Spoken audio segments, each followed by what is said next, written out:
오늘도 새벽을 깨워 기도의 자리에 나오신 성도님들을 주님의 이름으로 환영하고 축복합니다. 기도하겠습니다. 살아계신 하나님 은혜 감사합니다. 우리가 함께한 찬양처럼 우리의 마음은 늘 평안합니다.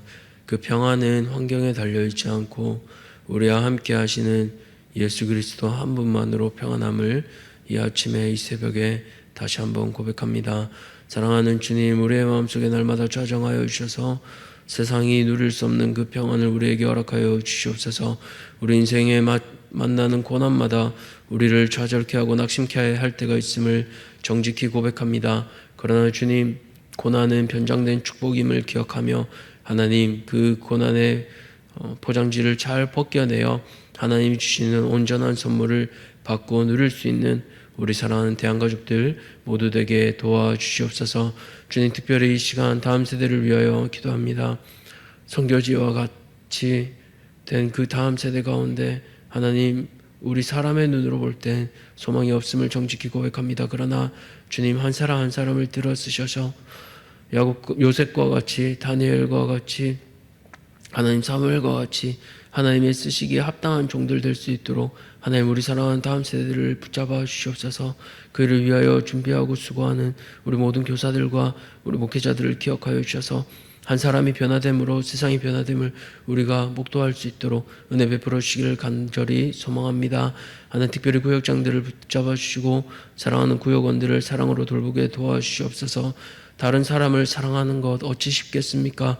나와 다른 생각들, 나의 기준에 맞지 않는 것들도 많이 보입니다. 그러나 주님, 예수님의 사랑으로 주께서 제자들을 끝까지 사랑하셨던 것처럼 우리도 그들을 품고 사랑할 수 있도록 은혜 베풀어 주시길 간절히 소망합니다.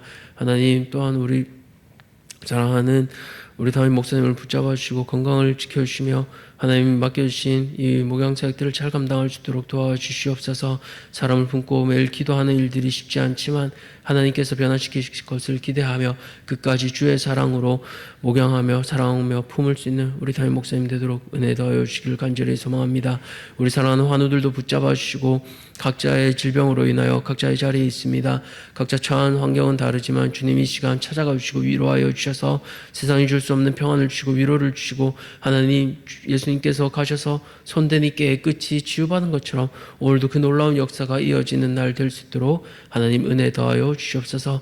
이제 주의 말씀을 듣습니다. 말씀을 듣는 가운데 순종할 수 있는 마음도 허락하여 주시옵소서. 모든 것들 감사드리며 살아계신 우리 구주 예수 그리스도 이름으로 기도드렸습니다. 아멘. 오늘 하나님께서 우리에게 주시는 말씀은 신명기 8장 1절에서 10절까지 말씀, 신명기 8장 1절에서 10절까지 말씀입니다. 구약성경 274쪽입니다.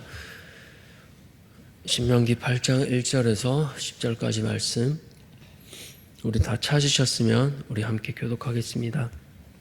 내가 오늘 명하는 모든 명령을 너희는 지켜 행하라. 그리하면 너희가 살고 번성하고 여호와께서 너희의 조상들에게 맹세하신 땅에 들어가서 그것을 차지하리라. 내 하나님 여호와께서 이 40년 동안에 내게 광야길을 걷게 하신 것을 기억하라. 이는 너를 낮추시며 너를 시험하사 내 마음이 어떠한지 그 명령을 지키는지 지키지 않는지 알려 하심이라. 너를 낮추시며 너를 줄이게 하시며 또 너도 알지 못하며 내 조상들도 알지 못하던 만나를 내게 먹이신 것은 사람이 떡으로만 사는 것이 아니요 여호와의 입에서 나오는 모든 말씀으로 사는 줄을 내가 알게 하려 하심이니라. 이 40년 동안에 내 의복이 헤어지지 아니하였고 내 발이 부르트지 아니하였느니라. 너는 사람이 그 아들을 징계함 같이 내 하나님 여호와께서 너를 징계하신 줄 마음에 생각하고 내 하나님 여호와의 명령을 지켜 그의 길을 따라가며 그를 경외할지니라. 내 하나님 여호와께서 너를 아름다운 땅에 이르게 하시나니 그곳은 골짜기든지 산지든지 시내와 분천과 샘이 흐르고 밀과 보리의 소산지요 포도와 무화과와 석류와 감람나무와 꿀의 소산지라. 네가 먹을 것에 모자람이 없고 내게 아무 부족함이 없는 땅이며 그 땅의 돌은 철이요 산에서는 돌을 캘 것이라. 내가 먹어서 배부르고 내 하나님 여호와께서 옥토를 내게 주셨으므로 말미암아 그를 찬송하리라. 아멘. 오늘 사랑하시기에 둘 다 주십니다. 사랑하시기에 둘 다 주십니다 라는 제목으로 말씀을 함께 나누고자 합니다. 우리가 살아가는 이 세상은 하나님의 은혜를 경험하기도 하지만 때로 우리에게 찾아오는 고난으로 인해 시험에 드는 곳이기도 합니다.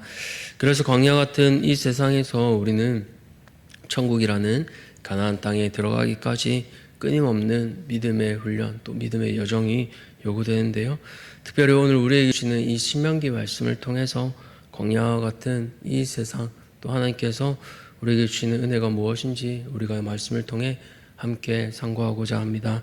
그렇다면 하나님께서는 첫 번째로 우리에게 무엇을 주시나요? 첫 번째로 하나님께서는 우리를 사랑하시기에 고난을 주십니다. 앞서 오늘 우리가 읽은 1절에서는 이렇게 말씀하고 계십니다. 내가 오늘 명하는 모든 명령을 너희는 지켜 행하라. 그리하면 너희가 살고 번성하고 여호와께서 너희의 조상들에게 맹세하신 땅에 들어가서 그것을 차지하리라. 하나님께서 주시는 말씀을 지켜 행하며 너희가 살고 번성한다고 했습니다. 여기서 살다라는 이 단어는 원어로 보면요, 단순히 정착해서 거주한다라는 게 아니라 풍성한 생명력을 가지고 산다라는 뜻을 가지고 있습니다. 하나님 말씀 앞에 순종하면 이처럼 풍성한 삶을 누릴 수 있다라고 얘기하고 있습니다. 그런데 이 풍성한 은혜가 우리 생각과 가끔은 다를 때가 있는 것 같아요. 오늘 본문 2절에서 4절까지 보시면 광야 가운데서 하나님께서 이스라엘 백성들에게 고난을 허락하고 계십니다. 이 고난의 시간을 통해 무엇을 하나님께서는 확인하시고 싶으신 걸까요? 2절 하반절을 보시면요, 이는 너를 낮추시며 너를 시험하사 내 마음이 어떠한지 그 명령을 지키는지 지키지 않는지 알려 하심이라. 하나님께서는 낮추시며 시험하십니다. 왜 낮추시는 걸까요? 이 낮추다를 원어로 보니까 괴로움을 당하게 하다라는 뜻이 있습니다. 괴로움, 다시 말해 고난을 통해 그 마음을 살펴보시는 거예요. 그래서 마음을 살펴보시기 위해 특별한 장소로 보내십니다. 그곳이 바로 광야입니다. 광야는 사람을 겸손하게 만드는데 최고의 훈련의 장소입니다. 광야의 날씨를 한번 생각해 볼까요? 낮에는 찌듯이 덥고 밤에는 살을 내듯이 춥습니다. 하나님을 의존하지 않으면 살 수 없는 곳입니다. 그래서 하나님께서는 이 광야에서 이스라엘 백성들을 낮추시고 테스트하시는 거예요. 순적하고 좋은 환경이 아니라 일부러 어려운 환경을 통해서 네가 내 명령을 지키나 지키지 않나 확인하시는 겁니다. 1세대는 이렇게 하시는데 이유가 있습니다. 1세대는 앞서 보신 것처럼 하나님을 의심하고 약속의 땅을 주심에도 불구하고 신뢰하지 못해서 광야에서 맴돌게 되었잖아요. 근데 2세대는 이제 그렇지 않기를 원하시는 거예요. 그래서 철저히 하나님만 의존하게 만드시는 겁니다. 3절을 보니까 너를 낮추시며 줄이게 하시며 라고 하잖아요. 하나님께서는 이집트 노예였던 이스라엘 백성들을 그곳에서 꺼내셨습니다.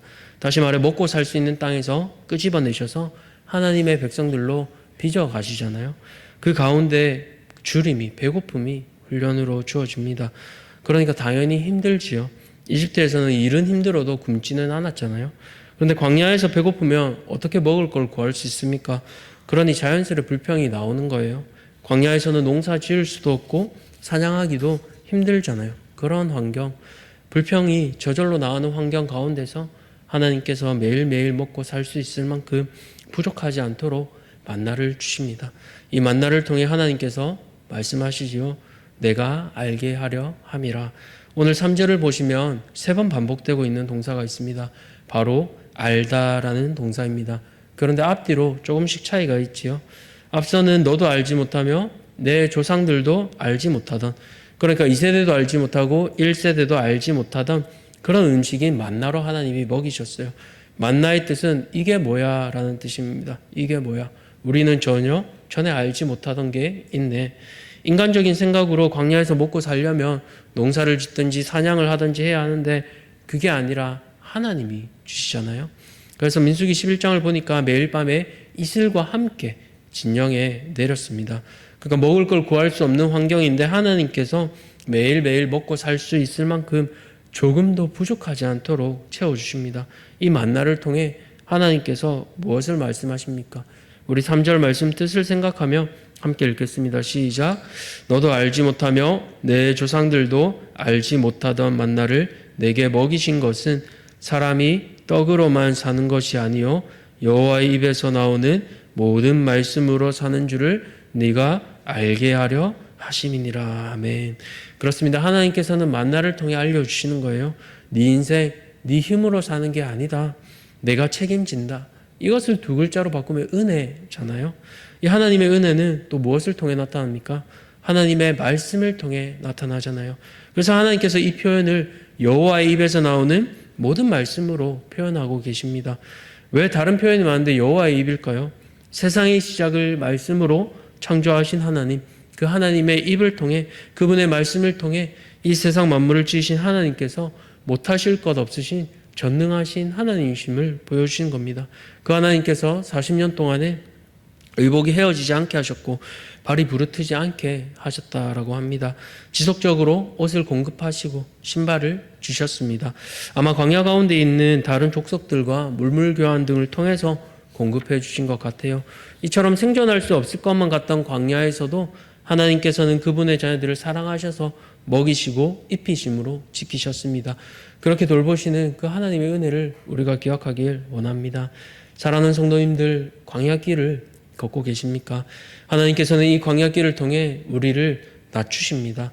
그 이유는 고난을 통해 하나님의 사랑을 기억하게 하시기 위함입니다. 다시 말해 하나님께서 공급하시고 책임지심을 깨닫게 하시기 위함입니다. 우리도 경험하지 못했고 우리 부모님도 경험하지 못했던 것을 하나님께서는 지금 성도님들을 통해 경험케 하려고 하십니다. 특별히 이 시간 고난의 터널을 지나고 계시는 성도님들 계시다면 하나님께서 누구도 경험치 못하게 하신 것을 경험케 하도록 그렇게 기도하시면 좋겠습니다. 그래서 이 시간 고난을 통해 은혜 베푸시는 그 하나님을 깊이 만날 수 있는 우리 모든 대양의 가족들 되시기를 주님의 이름으로 축복합니다. 두 번째로 하나님께서 사랑하시게 주시는 것은 바로 좋은 것을 주십니다.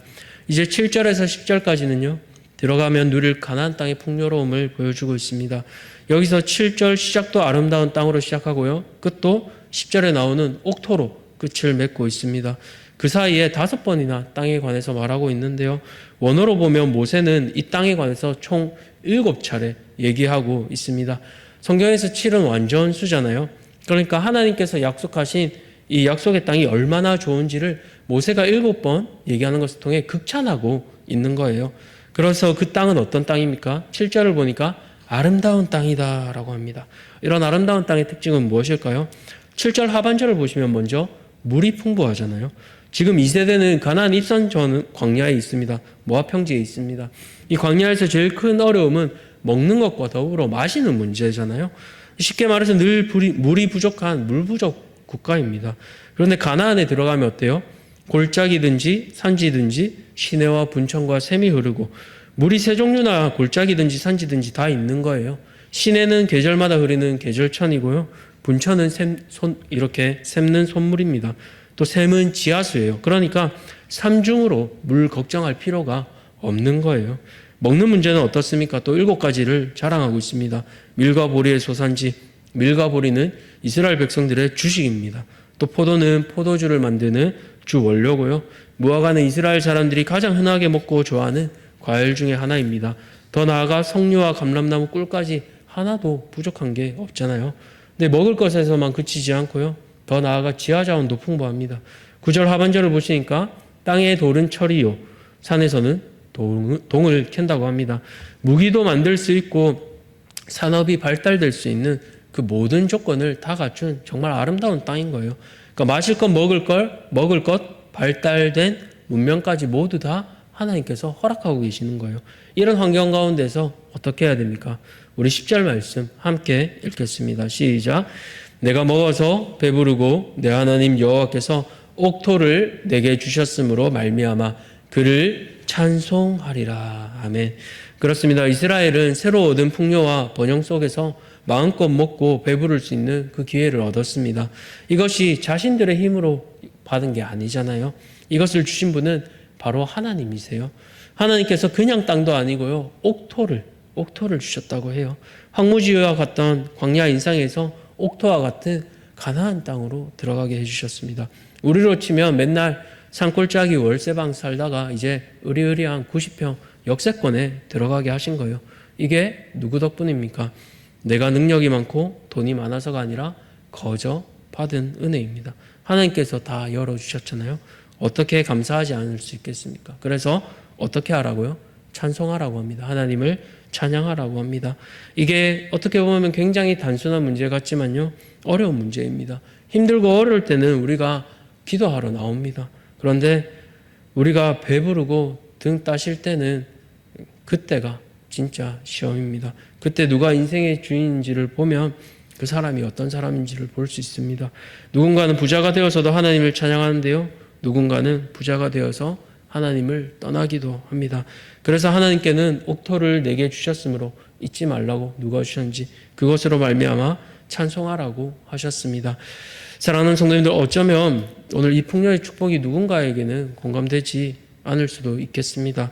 내가 살고 있는 집은 여전히 작고 좁고 우리 집안은 여전히 어려움이 있는데 어찌 옥토를 주셨는가 생각하실 수도 있을 것 같아요. 그러나 우리가 가야 할 가나안 땅, 저 좋은 옥토와 같은 천국을 우리에게 이미 허락하셨잖아요. 그뿐 아닙니다. 무엇보다 우리의 신분을 바꾸어 주셨어요. 진흙탕과 같은 우리의 인생, 진흙탕에서 뒹구는 그 진흙탕보다 더 더럽고 무서운 지옥 갈 인생들을 하나님께서는 깨끗한 옷으로 바꾸어 입혀 주셨고 우리 자신의 인생을 옥토로 바꾸어 주셨습니다. 이것이 하나님의 은혜잖아요. 그렇게 오늘 이 새벽에 우리가 이렇게 고백하시면 좋겠습니다. 하나님, 내게 주신 이 은혜가 너무 과분합니다. 나는 아무것도 아닌데 하나님께서 은혜 베푸셔서 여기까지 왔습니다. 모든 게 하나님의 은혜입니다. 감사합니다. 이렇게 고백할 수 있는 우리 모든 성도님들 되시기를 축복합니다. 말씀을 맺겠습니다. 하나님께서는 우리를 사랑하시기에 두 가지 것을 다 주세요. 고난을 주심도 우리를 사랑해서고 풍요를 주심도 우리를 사랑하셔서입니다. 그러나 이 광야와 같은 세상을 살아갈 때 하나님이 주신 그 은혜를 꼭 붙잡고 기억하시기 바랍니다. 고난도 풍요도 모두 다 은혜입니다. 이 은혜를 붙잡는 사람은 흔들리지 않습니다. 그렇게 오늘 하루 은혜 베푸시는 하나님을 기억하며 우리를 사랑하시는 그 하나님을 굳게 붙잡고 살아가는 우리 믿음의 모든 대한가족들 되시기를 주님의 이름으로 축복합니다.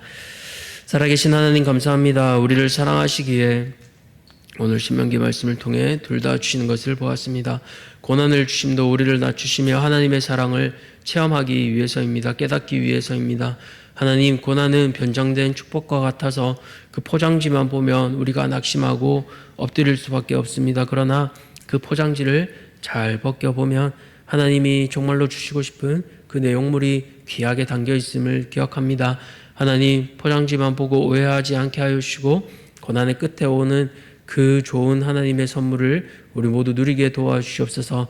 특별히 풍요를 주실 때 우리가 우리의 마음을 지키고 옥토를 주신 그 하나님을 찬양하기 원합니다. 하나님, 우리에게 주신 것으로 말미암아 우리가 빼앗기지 않게 하여 주시고 우리에게 선물을 주신 그 하나님을 기억해 하여 주시옵소서. 그래야 오늘 이 하루 살아갈 때에 하나님, 고난을 주시든지 풍요를 주시든지 우리에게 주시는 그 모든 것을 우리를 사랑하셔서 말씀하시는 것, 주시는 것임을 기억하며 어떤 환경 가운데도 하나님을 찬양할 수 있는 옥토와 같은 좋은 밭 되는 우리 대항의 모든 성도님들 되게 은혜 베풀어 주시옵소서. 모든 것들 감사드리며 살아계신 우리 구주 예수 그리스도 이름으로 기도드렸습니다. 아멘. 하늘에 계신 우리 아버지여, 이름이 거룩히 여김을 받으시오며 나라가 임하시오며 뜻이 하늘에서 이루어진 것 같이 땅에서도 이루어지이다. 오늘 우리에게 일용할 양식을 주셨고 우리가 우리에게 죄 지은 자를 사하여 준 것 같이 우리 죄를 사하여 주셨고 우리를 시험에 들게 하지 마시옵고 다만 악에서 구하시옵소서. 나라와 권세와 영광이 아버지께 영원히 있사옵나이다. 아멘. 오늘은 특별히 태국에 계신 이규식 선교사님을 위해 기도하겠습니다. 첫 번째로는 박라뭉 세빛교회를 통해 구제사역이 활발히 이루어질 수 있도록, 또 두 번째로는 엘드린 국제학교를 통해 기독교 인재들이 잘 양성될 수 있도록, 또 세 번째로 고아원 사역을 통해 결손가정 아이들이 하나님의 사랑을 경험하도록 태국에 계신 이규식 선교사님을 위해 기도해 주시고요. 또 특별히 우리 아픈 환우들을 위해서 기도하시기 바랍니다. 이철환 집사님 항암 치료 가운데 있습니다. 암세포가 깨끗하게 제거되도록 기도해 주시고요. 조경수 집사님 입원하고 계시고 계속해서 입원하고 계신 우리 환우분들 있습니다. 기억나신 분들마다 우리 함께 이 시간 새벽에 그들을 기억하며 이 시간 함께 중보 기도하며 나아가도록 하겠습니다. 함께 기도하시겠습니다.